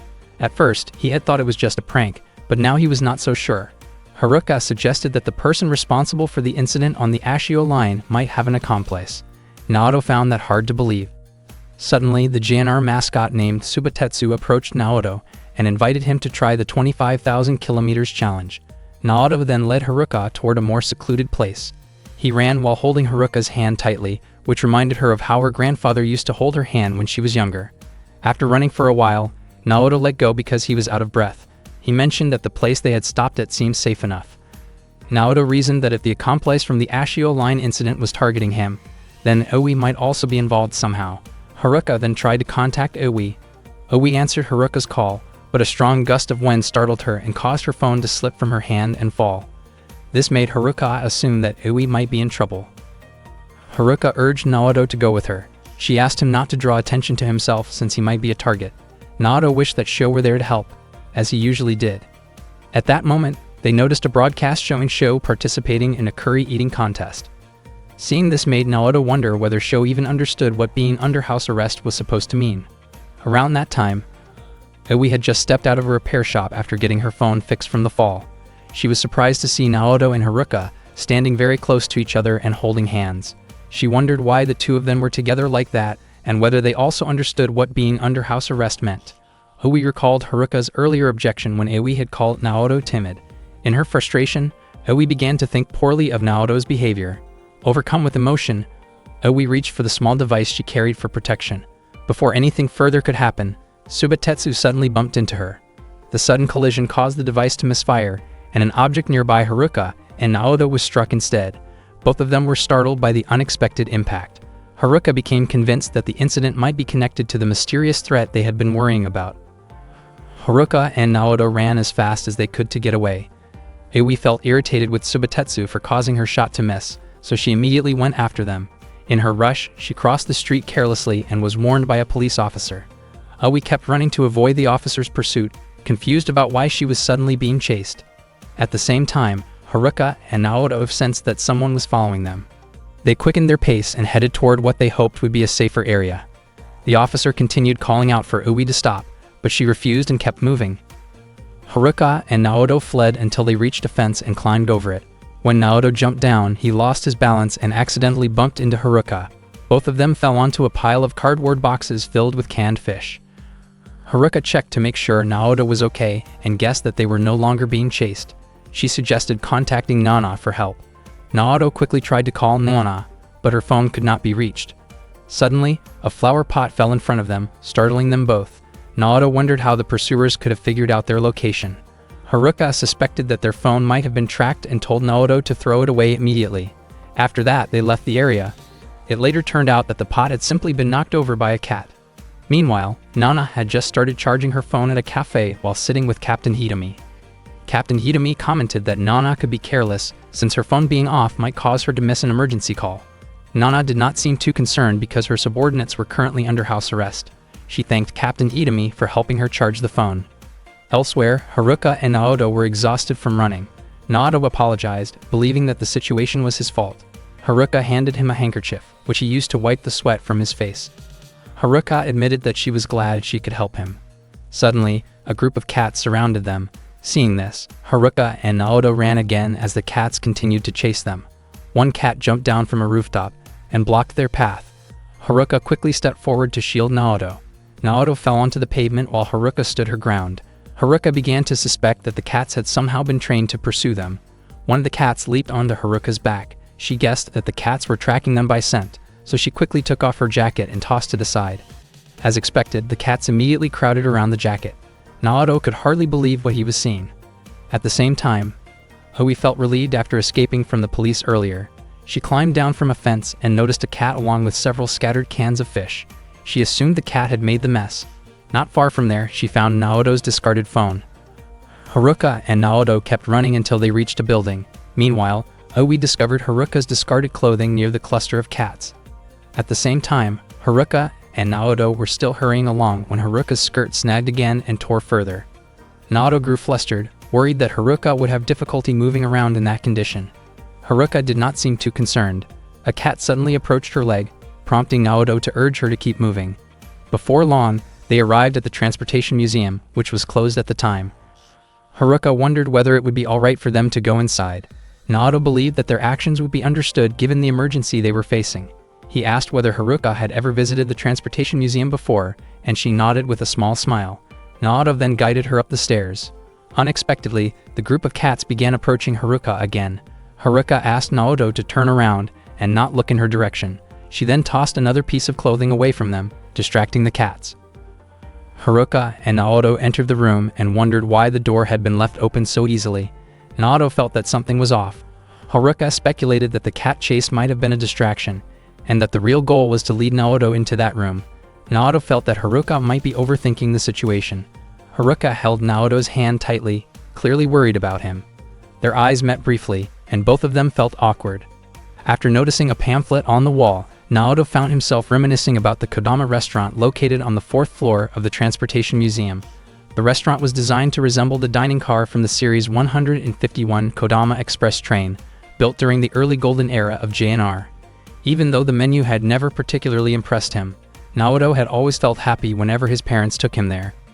Meanwhile, Oi was being scolded by Captain Hitomi and Nana for wandering around while she was supposed to be under house arrest. Captain Hitomi blamed Nana for not setting a good example as the head of the division. Nana defended herself by saying that she had only gone out because Captain Hitomi could not shop on her own. Not long after, Captain Hitomi received a call from headquarters. At that moment, Nana noticed that the clothes Oi was carrying seemed to belong to Haruka. Captain Hitomi informed them that someone had triggered the alarm at the Transportation Museum. Oi became excited when she heard about the incident and eagerly offered to help. Captain Hitomi questioned whether Oi truly understood what house arrest meant. At the same time, Naoto and Haruka were walking through the Transportation Museum. He mentioned that on the 3rd floor there was a theater hall that showcased various transportation services. They then headed to the souvenir shop area. Naoto pointed out what he considered the most fascinating exhibit, the JNR Class C-57 steam locomotive, famously nicknamed Kifujin, or the Old Lady. Naoto was clearly thrilled as he walked around the exhibit, while Haruka tugged on his shirt and suggested that they should not get separated. Naoto realized that he had gotten overly excited and was acting like a child. Suddenly, Haruka moved closer and asked whether Naoto remembered something that had happened 8 years, 3 months, and 15 days ago. Naoto did not understand what she meant. At that moment, 2 masked men appeared and confronted them. Meanwhile, Oi, Nana, and Captain Hitomi arrived in front of the museum. Oi commented that Naoto probably liked places like that. Nana was certain that Oi had never been to the Transportation Museum before. They then noticed a cat and a torn skirt that belonged to Haruka. They wondered why they kept finding Haruka's clothing again. Oi became convinced that Haruka must be nearby. At the same time, the 2 masked men continued chasing Naoto and Haruka. Haruka was almost caught, but Naoto quickly pulled her away to safety. The 2 of them ran as fast as they could, and fortunately, Oi and the others spotted them. Captain Hitomi was certain that the masked men were responsible for the disturbance. She immediately ordered Oi and Nana to chase them. Naoto found a room and brought Haruka inside with him. To his surprise, he realized that Haruka was in a state that made her feel extremely embarrassed. Haruka asked Naoto not to look at her. Naoto guided Haruka into the room and prepared to face the criminals outside. Haruka tried to get out of the room, but the door had been locked. Naoto apologized because Haruka had been dragged into the situation because of him. Haruka admitted that she would do anything for Naoto. Naoto did not want Haruka to end up resenting JNR because of this incident. He was confident that he could resolve the situation without depending on anyone else. The masked criminals prepared to attack Naoto, but suddenly Oi appeared and swiftly subdued them. Captain Hitomi and Nana joined in to help restrain the criminals. Naoto was surprised to see them arrive. Oi then struck Naoto, thinking that he was the one responsible for the trouble. The others were confused as to why Oi had hit Naoto. At that moment, Haruka felt that the situation reminded her of what had happened when she first met Naoto years ago. When she was a child, she had once been trapped inside a dark room. She had cried in fear and hoped that someone would come to help her. Back then, Naoto had arrived and rescued her. Now the same thing seemed to be happening again. Naoto once again opened the door to a dark and frightening room and helped her out. Haruka immediately hugged Naoto and cried, feeling grateful that he had saved her once again. Oi scolded Naoto and questioned what he had done that led to Haruka being in such an uncomfortable situation. Naoto explained that Oi had misunderstood him. He tried to explain about a troublesome cat, but Oi did not seem convinced. Naoto also talked about a threatening letter he had found in his home mailbox. The letter had sounded alarming, but it had actually turned out to be a life insurance advertisement from JNR. Naoto mentioned his curiosity about a supposed sniper who had nearly hit him. Hearing this, Oi realized that it had actually been her own misunderstanding. Captain Hitomi remained convinced that Naoto and the others often caused unnecessary trouble. Nana felt that Haruka must have had a very exhausting day. Haruka remembered Naoto's words asking her not to hate JNR because of what had happened. She smiled and said that her feelings were still the same as they had been before. That day, Naoto and the others were scheduled to attend retraining at the training center in Karuizawa. Nana explained that they would be joining an advanced course for the JNR security unit.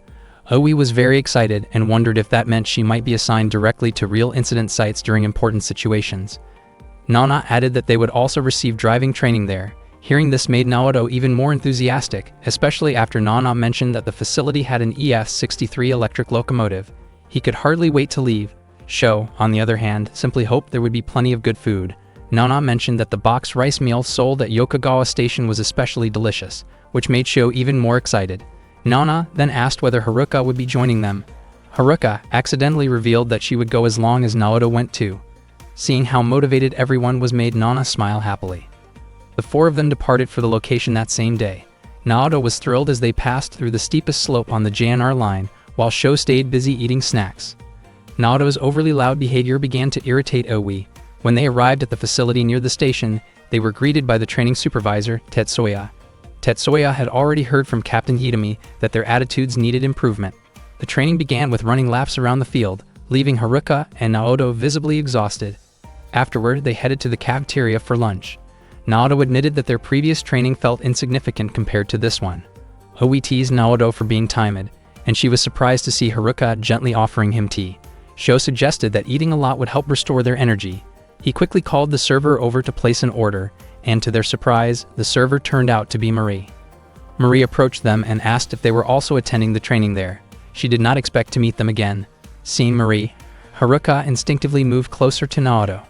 Oi joked that Naoto was lucky to be surrounded by so many beautiful girls. Naoto wondered aloud whether that included Oi as well. Oi then spilled her drink toward him.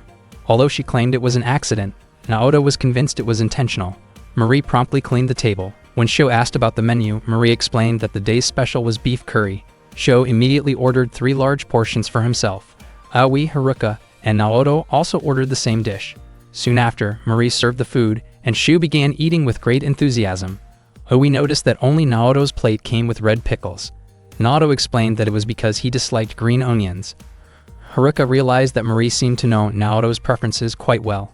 Unexpectedly, Oi grabbed the red pickles from Naoto's plate and ate them herself. After lunch, they moved on to target practice. Tetsuya praised Oi's accuracy, noting that her shots were extremely precise. Oi commented that she felt more effective using that pistol compared to a revolver. Tetsuya appreciated her confidence. Meanwhile, Naoto's shots repeatedly missed the target. Tetsuya described them as warning shots and asked Oi to guide Naoto on proper technique. Naoto apologized to Oi, She felt that his lack of skill would slow her down since they were expected to become partners in the train security unit. In her view, participating in this advanced training meant they were almost guaranteed positions in the unit, and they might even be assigned to the same division. Aoi then carefully held Naoto's hands and guided his aim toward the correct position. Once training was finished, they headed to the bath area. Since there was only one bath, they needed to decide who would go first. Naoto suggested that the boys use it first until 8 o'clock, followed by the girls. However, Shu preferred to eat before bathing, as he was already hungry again and quickly went off to find more food. Aoi was surprised, considering how much Sho had eaten since morning, yet he was still hungry. Haruka thought it was because Sho had done a lot of physical activity and needed extra energy. Aoi agreed and pointed out that Sho never wasted his movements during training. She felt that Naoto should learn from Sho, especially in maintaining his stamina. Aoi even offered to help Naoto practice being more disciplined, saying she wanted to improve their teamwork. Naoto admitted that he was not actually interested in joining the security unit because he strongly wanted to become a train driver. Hearing this surprised both Haruka and Aoi. Aoi wondered why he had joined the training if he had no intention of entering the unit with them. Naoto explained that he only joined because he had heard they would be allowed to operate the EF-63 locomotive. Aoi questioned why he had not said that earlier when she was helping him during practice. Naoto mentioned that Aoi had looked very happy while teaching him. Embarrassed by the comment, Aoi blushed, scolded him briefly, and walked away. That night, Naoto soaked in warm water, confused by Aoi's attitude. All he had ever wanted was to become a train driver like the person who once saved him when he had collapsed from severe stomach pain long ago. All lost in thought, Naoto's body went limp, and he lost consciousness in the bath. Haruka quickly helped him and tried to wake him up. She repeatedly called out to Aoi for assistance. When Naoto finally opened his eyes, he saw Haruka and momentarily mistook her for Aoi. Aoi arrived shortly after and was surprised to find Naoto there. Haruka explained that Naoto had nearly drowned in the bath. Aoi struggled to process what had happened and was about to call for help when Naoto suddenly called her name. Haruka sensed that Naoto might still be disoriented, as he seemed to think she was Aoi. Naoto asked Aoi to listen to him. He explained that his dream of becoming a train driver came from being inspired by someone from his childhood. He shared that he had once fainted at a remote mountain station and was rescued by a train driver passing through. If that driver had not noticed his condition, he might not have survived. Since then, Naoto had wanted to become a driver who always put human lives above everything else. Haruka felt certain that Aoi would understand his feelings. The next day, Naoto apologized to Haruka for the embarrassing situation. Haruka claimed she had not seen anything. Naoto asked whether he had said anything strange while unconscious, and Haruka brushed it off. The Osui Pass, stretching between Yokokawa and Karuizawa, was known as the most dangerous route among all JNR railway lines. When it was first built, the track used a rack and pinion system based on the AT system.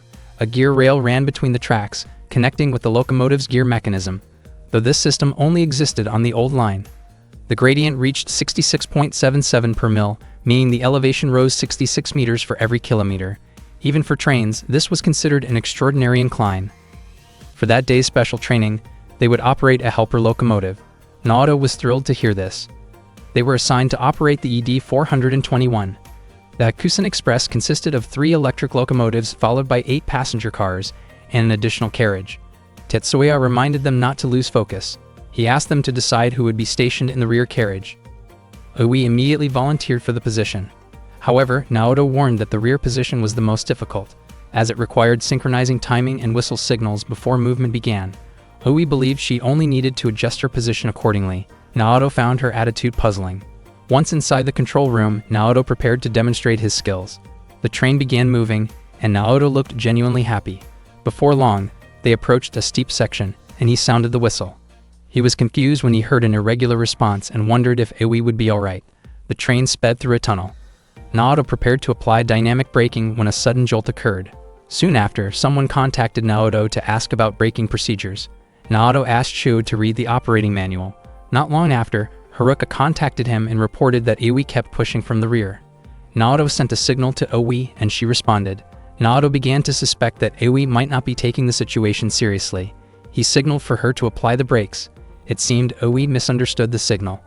If it continued like that, the train's speed would keep increasing. If Naoto increased braking force from his end, the couplings between the carriages could detach and cause the train to derail. Haruka and Sho informed Naoto that the train's speed was rising rapidly. Naoto had to find a way to solve the problem, because failure to do so could have serious consequences. He did not know what to do, but he believed that taking action was better than giving up. Naoto tried to apply the brakes as hard as possible in an attempt to stop the train, but the carriages ended up derailing. After the exercise, Tetsuya revealed that it had been a highly realistic JNMR virtual simulation, and the results had been very poor. He asked Naoto to reflect on the most important responsibility of a JNR employee, as what had just happened could have led to a real accident. That afternoon, Marie poured tea for Naoto. He had started to realize that he might not be suited to being part of the security unit, especially not as the deputy division leader. Marie offered to keep him company after he finished his work.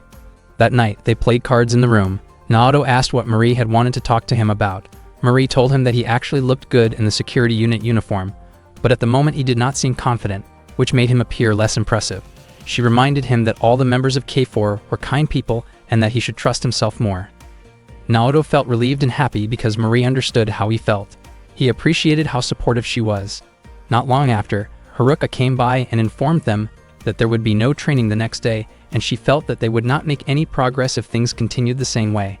Marie then suggested that they take the opportunity to go out and explore the town while they were still in Karuizawa. She thought it would be nice for everyone to relax and walk around the city. Haruka agreed and wanted to invite Sho and Oi as well. She asked Naoto to invite Oi. That night, Naoto planned to send Oi a message to invite her along, but he hesitated, feeling unsure if it would make any difference. Then he noticed a small piece of paper attached to the door of his lodging room with an apology written on it. He became certain that the note was from Oi. Feeling encouraged, he immediately sent her the message. The next day, Naoto and the others gathered. Haruka mentioned that she had just bought clothes nearby because she had not brought enough preparation. Naoto told her that the outfit suited her well. Sho wondered why he had not noticed any good restaurants around the area. Haruka mentioned that there was a nice Italian restaurant nearby, and Sho quickly agreed that they should go there. Marie then asked whether Naoto had anything to say about her appearance. Naoto responded that whatever she wore always made her look sweet. Marie felt that his comment was not quite the compliment she had hoped for. Haruka asked about Oi, and Naoto explained that he had already invited her. Marie quietly hoped that Naoto and Oi would make up soon. A little while later, Naona called Naoto and asked whether he and the others were enjoying their vacation. She apologized for interrupting but said she needed his help. There was someone who insisted on being picked up specifically by him. Naoto informed Haruka and the others that he had to leave because he had an assignment to handle. Haruka offered to come along, but Naoto refused and said he would catch up with them after finishing his task. He also said that if Oi contacted him, he would ask her to meet the group directly. Naoto then ran toward the church to pick up the person. On the way, Oi informed him that she had already arrived at Karuizawa Station. He quickly replied and kept running. When he arrived at the church, he did not find anyone there. To his surprise, Oi suddenly appeared and called out to him. She approached him, and Naoto noticed how different her appearance was from what he was used to seeing. Oi wondered why Naoto had asked her to meet at the church. Naoto himself did not understand what was happening. Suddenly, Haruka showed up as well. Her expression looked deeply hurt. She had intended to help Naoto, but instead she found him together with Oi at the church. From her perspective, it seemed as if Naoto had not been honest with her. Haruka became emotional and felt disappointed by what she saw. Oi, confused by the situation, wondered whether Naoto had also been dishonest with her. Not long after, Naoto came out from inside the church. She had assumed that only she and Naoto would be there, and she was surprised to see both Haruka and Oi present. The situation left Naoto completely overwhelmed, unable to explain the misunderstanding that had unfolded in front of him. One stormy night, heavy rain and strong winds swept through Karuizawa. Naoto was together with Haruka, Oi, and Nawa. He needed to clear up a misunderstanding involving himself and the three girls. Naoto explained that his true dream was to become a train driver. Nawa thought that dream sounded wonderful, saying that one day she hoped to ride a train operated by him. Out of nowhere, Nawa mentioned that she had once experienced something similar, where she had dressed up beautifully but ended up not being the main focus, which left her in a sour mood. Oi felt indirectly criticized and asked Nawa not to misunderstand her. Nawa then sat beside Naoto and held his hand tightly, saying that she did not really mind any of it. Haruka stood up, clearly annoyed, but after Nawa looked at her, she quietly sat back down. Nawa remarked that she had every right to fall in love with anyone she chose. Naoto felt slightly uncomfortable with how Nawa behaved toward him. Not long after, Sho and Marie arrived carrying warm drinks.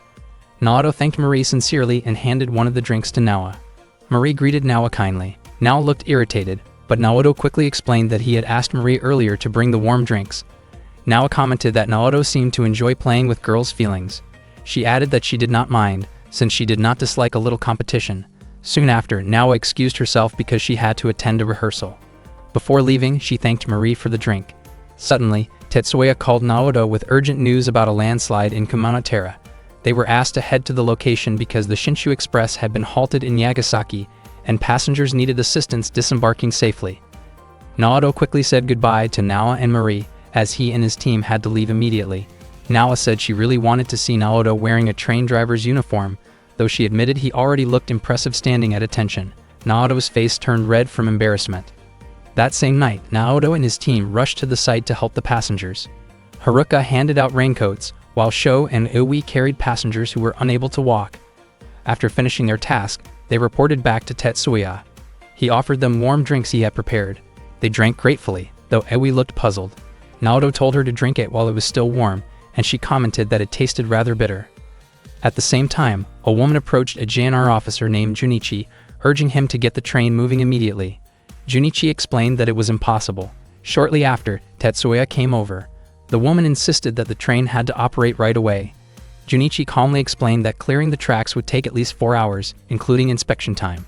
The woman said that if she could not send what she was carrying immediately, someone's life would be at risk. Soon, the head of the security unit arrived and asked the woman to explain the situation. Her name was Tomomi, and she worked in Japan's organ transport division. She had originally been transporting the organ by car, but the highway had been closed, forcing her to switch to the train. Unfortunately, she ran into the same problem again. Junichi explained that rail services were suspended because both the Shinetsu main line and the Hokuriku bullet train line were closed due to the landslide. The organ Tomomi carried could not last long, and it had to reach its destination within 2 hours. Junichi said there was no remaining option, but Tomomi continued pleading. Haruka even offered to personally deliver the organ on foot, believing that if they left immediately, they might reach Yokogawa within 2 hours. Oe advised Haruka to calm down, pointing out that there was no guarantee they could make it to Yokogawa in time, especially since Mabashi was still far away. Haruka insisted on trying. She believed that if the transplant surgery could be performed, one life would be saved. She felt that this must have been the donor's hope as well. Haruka refused to give up just because of the rain. Suddenly, Naoto suggested that they might be able to reach Yokogawa faster. Since the landslide had occurred in Kumonotera, the old railway line might still be usable. Although its condition had not been recently confirmed, and it was not carefully maintained, it did not appear to be completely abandoned. Junichi added that during the last spring inspection, they had not found any damaged sections there. Hearing this, Naoto proposed that they take that route, as it could at least shorten the journey. He volunteered to go with Haruka to deliver the organ. Sho commented that running through the rain would drain their stamina, making it impossible for them to succeed without his help. Oe added that increasing the team to 4 people would raise their chances of success. Naoto felt relieved hearing that. The head of the security unit remarked that the K4 division was truly impressive that day. He then ordered Junichi to lend them a motor trolley to support their mission. That night, the rain was still pouring heavily. They were lent an ED-42 motor trolley, commonly called an AT trolley. Oe wondered whether such a small rail vehicle would really be useful. It turned out that the trolley had been designed to be operated by 4 people, but unfortunately only one of its systems was still fully functional.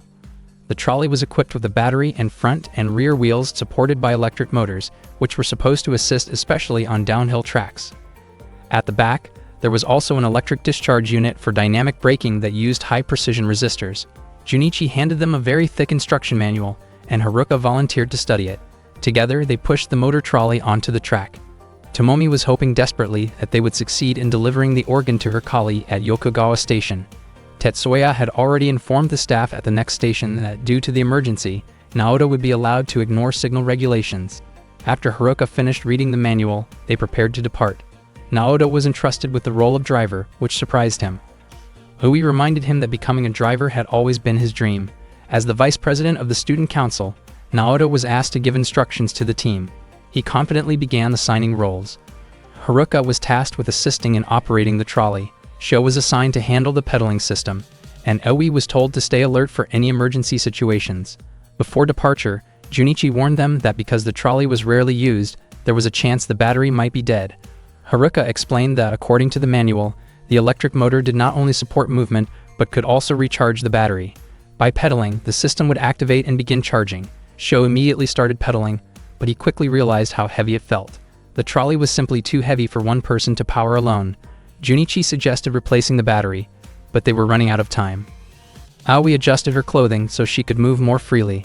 She moved to check the wheels and began pushing from the side, asking Sho to give it all his strength while pedaling. Junichi, the supervisor, and Tetsuya rushed in to help push as well. Naoto wanted to help, but Tetsuya told him to stay focused on his role as driver. Aoi asked Naoto to give a signal. As soon as he did, everyone pushed from behind while Sho pedaled with all his strength. The electrical current rose, and the trolley's wheels finally began to move forward. Tetsuya urged Aoi to climb aboard quickly. Naoto reached out his hand to help her up. Tetsuya placed his trust in them and hoped for their success. The motor trolley sped along the track, cutting through the heavy rain. When they encountered a red signal, Naoto pushed through it, remembering Tetsuya's instruction that they were allowed to ignore all signals during the emergency. Even so, passing a red signal was something that went against a driver's instincts. They soon reached a downhill section, and their speed began to increase rapidly. Naoto told Sho to stop pedaling, but Sho could barely hear him over the noise and rain until Aoi and Naoto both shouted for him to stop. Even after Sho stopped, their speed remained dangerously high. Haruka informed Naoto that a lever beside the driver's position functioned as the rear brake. Naoto pulled the lever as hard as he could, but the trolley still did not slow down. At that moment, they were inside Tunnel 9, the longest tunnel in the Osui Pass. They would pass through 16 tunnels along the route. The section from the Kumonotera station signal to this point was wide and well maintained, but beyond that lay older tracks built during the Meiji era. Haruka reminded everyone to be extra careful. The trolley began to sway, causing Haruka to stumble into Naoto. She quickly apologized while trying to regain her balance. The floor of the trolley started to tilt slightly, and if left unchecked, they could lose control and overturn. Naoto asked Sho to shift his weight to stabilize it. Sho hurried to the opposite side to help rebalance the trolley as they continued racing through the tunnel. At that moment, the motor trolley became stable again. Naoto felt they needed to reduce the speed before the situation grew more dangerous. Haruka asked Aoi to use the high-precision resistor. Aoi pulled it firmly, revealing that the high-precision resistor functioned as the trolley's dynamic brake. However, it seemed useless at first, because the speed did not change at all. Haruka explained that the high-precision resistor needed time before it could work at full capacity. They were about to pass a curve ahead, and it would be risky if the trolley continued at that speed. Aoi stepped outside to do something that might help the trolley turn. Naoto warned her that it was dangerous, but Aoi continued because there was no other choice. She used her body weight to press down on one side so the trolley could lean into the turn. It helped, but the force she could apply alone was not enough. Sho immediately joined her, and the two of them worked together. Naoto considered reducing the speed before they reached the old track, but he doubted whether the brake system would hold up. Haruka then warned Aoi and Sho that they were about to enter an S-curve that started to the left and then turned right. The two of them once again manually shifted their weight to steer the trolley, putting in all their strength while shouting to keep themselves focused. After they passed the curve, Naoto commented that there was no need to make so much noise. Aoi realized she might indeed be acting foolish, especially after arguing over trivial matters with someone so obsessed with trains. Feeling irritated, she lightly hit Naoto's arm. Haruka smiled and admitted that all of them were being a little foolish. They laughed about it together. Suddenly, Sho felt heat at the back of the trolley when he touched it. He wondered if the high-precision resistor was malfunctioning. Aoi thought it felt extremely hot. Haruka explained that the electrical energy being generated was converted into heat energy, which was absorbed by the resistor, and according to the manual, this rising heat was expected. The trolley continued running steadily, and before long, Kumonotera began to come into view. When they arrived, several railway staff members were already waiting to greet them respectfully. One of the staff members admitted that they did not know the exact condition of the old track and asked Naoto and his team to remain cautious. The staff encouraged them to carry out their duties safely. Naoto and the others expressed their gratitude for the support. They then entered the old track section, where the vibrations were likely to grow stronger. Naoto asked Haruka to hold onto the bag tightly. They still had 10 tunnels to pass before reaching Yokogawa. It seemed they were halfway there. Naoto realized that new problems might begin now, because the old track was rarely used, and the heavy rain made it impossible to predict what awaited them ahead. If there were fallen rocks, the trolley could even tip over. Sure enough, the trolley shook violently when it struck stones on the rails, causing Naoto and Haruka to lose their balance and fall. Aoi insisted that this would not stop them. Haruka believed they would stay together and successfully deliver the organ. Sho felt confident that nothing could separate them, no matter what they faced. Naoto felt grateful for the teamwork among his friends. Suddenly, the trolley jolted again after running over tangled plant debris. Sho, Oi, and Haruka were thrown forward and landed against Naoto, making him shout in surprise. That night, the rain grew heavier, and the darkness around them became almost absolute. One day, Nana brought a cup of tea to Captain Hitomi. Captain Hitomi asked whether Nana was worried about Naoto. Nana replied that she probably should be worried about Naoto and the others. Captain Hitomi had just received a call from Tetsuya, and it sounded like he was enjoying teaching them. Nana smiled and said that Tetsuya had never really changed. She added that Captain Hitomi should try learning to make her own tea. Captain Hitomi believed that Naoto would be fine because he would become someone strong when the situation called for it. Nana admitted that from the beginning she had never really been worried about Naoto. Meanwhile, Oi, Haruka, and Shu were thrown toward Naoto when the motor trolley jolted violently. Oi quickly asked Haruka if she was okay. Shu remarked that the sudden jolt felt like an unexpected heart-pounding workout. Oi accidentally fell onto Naoto and immediately pulled herself away. The restoration work on the Usui rack rail section from Usui Bridge No. 3 to Yokokawa was almost complete, so it should no longer have been dangerous. However, the slope was getting steeper, and their speed was not decreasing at all. The motor trolley shook again and began tilting to the right. Naoto told Oi and Shu to try to balance it, but that was difficult to do inside the narrow tunnel. The tunnel walls kept them from tipping over, but once they exited the tunnel, it would become extremely risky. Shu believed they needed to maintain distance from the walls. He pushed off the tunnel wall with his foot to help stabilize the trolley's position. Naoto reminded him not to act recklessly while the trolley was moving. Even so, the action worked, and Naoto thanked him while also asking him not to do it again. Haruka said they would soon pass through Tunnel 6, the longest tunnel on the old line, and they needed to find a way to reduce their speed. She seemed to have an idea. She asked Shu to pedal harder, and he gave it everything he had. Naoto wondered if pedaling harder would only make them go faster. Haruka then switched the system to optimize the rack gear power so that the energy produced would not drive the wheels directly, but would instead increase the gear rotation, effectively applying the at-rack system.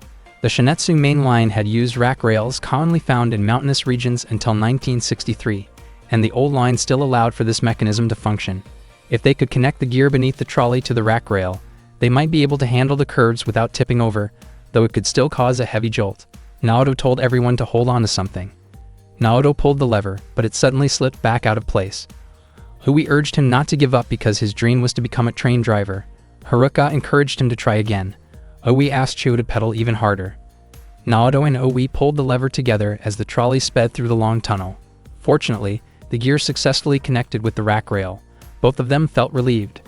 Oi mentioned that if their speed stayed like that, they might be thrown off. Naoto believed they would be fine as long as the out system continued to work. The trolley continued moving at high speed. Haruka nearly lost her balance, but Oi managed to catch her. The tunnel path curved sharply, and Naoto focused intensely on steering the lever to guide them through the bends. Thankfully, he managed to do it. Naoto felt a wave of relief as their plan worked exactly as intended. Oi also looked relieved. Naoto told Sho to stop pedaling. As soon as Sho stopped, he suddenly fell. Naoto became concerned and asked if he was okay. Sho explained that he had twisted his ankle when he kicked the wall earlier. Naoto told him to rest. The motor trolley exited the tunnel and moved onto Usui Bridge No. 3. Crossing the bridge felt as if they were walking across the sky because of its incredible height. Tunnel 5 was now clearly visible ahead. Once they entered it, the track inside curved slightly. Naoto realized that if this continued, there was a high chance the out system might malfunction. He felt uncertain about whether they would make it to Yokokawa. Oi tried to move closer to Naoto, but she suddenly lost her balance and was thrown outward. Naoto quickly grabbed her hand. He pulled her back so her body would not hit the tunnel wall. For a brief moment, Naoto held Oi firmly to keep her safe, which surprised her. Naoto told her to be careful. Oi's face turned red with embarrassment, and she apologized to him. They were about to pass through the final tunnel. Sho and Oi held on tightly so their bodies would not be thrown off balance. The motor trolley sped forward and eventually cleared all the tunnels. Haruka and Naoto felt relieved, but suddenly a loud impact was heard. The ABT system had failed, which would have been extremely dangerous if it had happened while they were still inside the tunnel. The motor trolley continued along a quiet, dark track, and they were about to enter a new section of rail. So far, everything seemed safe. Soon they would reach the curve known as Sho Curve before heading toward Yokokawa. Naoto believed it would be manageable and felt confident he could handle it. Oi mentioned that she had nearly lost her life earlier because Naoto was the one operating the trolley. Naoto apologized, but what mattered most to him was that all of his friends were still safe at that moment. Owie asked whether they would really be fine since they had just lost part of the trolley, and Otto told her not to worry. Even though the ABT system was damaged, the slope in that area was mild. The dynamic brake with a high-precision resistor should still be enough to handle the track they were on. Suddenly, an explosion came from the rear section. It seemed that the resistor had overheated. Owie asked Naoto what they should do. Naoto thought the only option was to pull the brake lever, but the brake did not respond. He rarely used it, which made the situation worse. Haruka suspected the brake might be worn out. Naoto asked what they should do next, and Haruka suggested that if they waited for a moment, the temperature might drop. The trolley then moved onto a section of track that crossed a bridge. Naoto explained that they would definitely need the brake as they approached the station, so he decided to wait until then. 2 curves were coming up ahead. Naoto asked Shu to take over for a moment, but Shu hesitated because he did not feel capable. Naoto insisted that Shu only needed to hold on briefly and pull the brake with all his strength once they reached the station. Shu agreed.